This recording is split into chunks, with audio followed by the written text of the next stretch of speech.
સારા શિક્ષક કોણ? સારા શિક્ષક ફક્ત એ જ નથી જે આપણને ભણાવે, પરંતુ સારા શિક્ષક એ છે જે આપણને સારું શિક્ષણ આપવાની સાથે સાથે આપણને ભણાવવામાં આપણી ભૂલ હોય અથવા કોઈ વાર દાખલામાં સમજણ ન પડે તો ફરીથી શીખડાવે, જરૂર પડે તો થોડીક સજા પણ કરી દે. ભણાવતી વખતે ઘણીવાર થયા પછી કંટાળો આવે તો ગોવિંદભાઈ સાહેબની જેમ એકાદ જોક્સ પણ સંભળાવી દે. ફ્રી પીરિયડમાં વાર્તાઓ પણ સંભળાવે અને વિસ્તૃત રીતે સમજણ આપીને પાઠ ચલાવે. જ્યારે અમે પહેલી વાર અહીં પહેલા ધોરણમાં ભણવા આવ્યા ત્યારે ઘણા ખરા વિદ્યાર્થીઓની આંખમાં આંસુ હતા અને મનમાં ચિંતા અને ડર પણ હતો કે જો અમને ભણવાનું નહીં આવડે તો, શિક્ષકો અમને મારશે તો.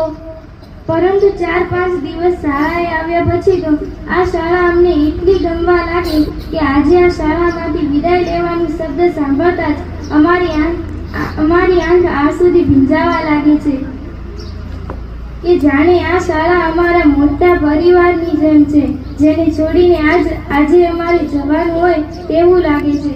આ શાળાનો એક પળ અમને આજે યાદ આવે છે. જ્યારે અમે પહેલી વાર આ શાળામાં ભણવા આવ્યા ત્યારે અમારા વર્ગ શિક્ષક વિક્રમભાઈ સાહેબ હતા. તેમણે જ અમને કક્કાનો પહેલો અક્ષર શીખડાવ્યો અને તેમણે જ અમને પહેલો એકડો શીખડાવ્યો.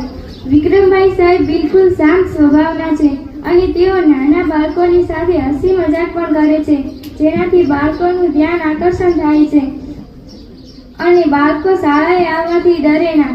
અને વિક્રમભાઈ સાહેબ રોજ ભણવાની નવી પ્રવૃત્તિઓ પણ કરાવે છે. વિક્રમભાઈ સાહેબ તો અમને ફક્ત 1 અને 2 જ ધોરણ ભણાવ્યું, પરંતુ વિક્રમભાઈ સાહેબનો સ્વભાવ એવો છે જે આ 2 વર્ષોમાં તો અમે તેમના વિશે ઘણું બધું જાણી લીધું. વિક્રમભાઈ સાહેબ તો અમને ઘણી બધી રમતો રમાડતા, પરંતુ તેમાંય એક ખાસ રમત હતી, કેટલા રે કેટલા. આ રમત તો વિક્રમભાઈ સાહેબ અમને રોજ રમાડતા. કોઈક વાર બધા વિદ્યાર્થીઓ અવાજ કરતા હોય તો બધાને અંગૂઠા પકડાવતા, પરંતુ વિક્રમભાઈ સાહેબની માએ તો એવી કે તેમાંય અમને મજા આવતી. કોઈક વાર વિક્રમભાઈ સાહેબને બધા વિદ્યાર્થીઓ મોનિટર બનાવવાનું કહે તો વિક્રમભાઈ સાહેબ આખી રૂમને મોનિટર બનાવી દેતા અને અમે બધા એકબીજાનું નામ લખી દેતા. કોઈક વાર તો પોતાનું પણ નામ લખી દેતા. આ મોજ મસ્તી કરતા આ 2 ધોરણ અમારા ક્યારે પૂરા થઈ ગયા તેની ખબર જ ના પડી. પછી અમે 3જા ધોરણમાં આવ્યા. 3જામાં અમારા વર્ગ શિક્ષક ચિરાગભાઈ સાહેબ હતા. તેમણે ભણાવેલા ગણિતના દાખલા અમને ઝડપથી આવડી જતા. ચિરાગભાઈ સાહેબ બધા શિક્ષકોની જેમ બાળકોને ખૂબ જ વહાલ કરે.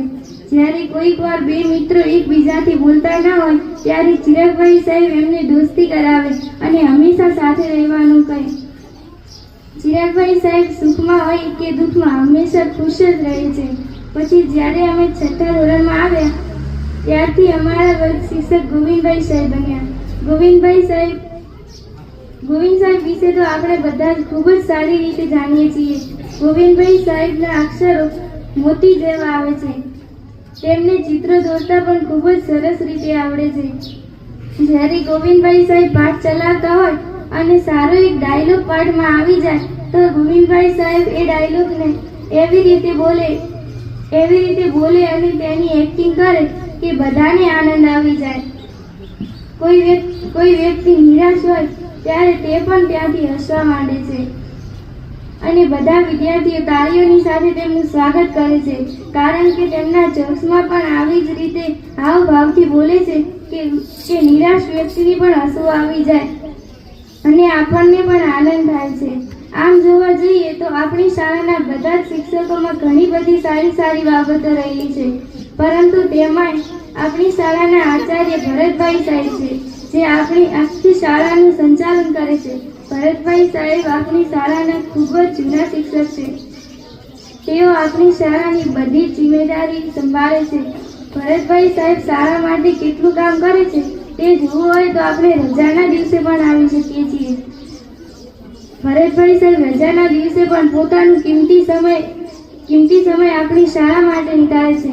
શાળાના કોઈ પણ કામ માટે હાજર રહે, શાળામાં વૃક્ષારોપણ કરી અને શાળાનું વ્યવસ્થિત કાર્ય કરી તેમણે શાળાને એક અનમોલ ભેટ આપી છે. કોઈક દિવસ તો તેઓ શાળાનું કાર્ય એવી રીતે કરતા હોય છે કે તે જોઈને લાગે છે કે તેઓ આપણી આ શાળાને હંમેશા સાચવી રાખવાનો હોય. મને તો એવું લાગે છે કે બધા શિક્ષકો વારાફરતી પોતાના વતનમાં વિદાય લઈ જશે, પરંતુ ભરતભાઈ હંમેશા આપણી આ શાળાનું ધ્યાન રાખશે અને પોતાના કાર્યથી આપણી શાળાને સારું યોગદાન આપશે. અમે આપણી આ સુંદર શાળાને હંમેશા યાદ રાખીશું અને અમે પણ એક સારા શિક્ષક બની આ શાળામાં ભણાવવા આવીશું અને અમારી નાનપણની બધી જ યાદો તાજી કરીશું.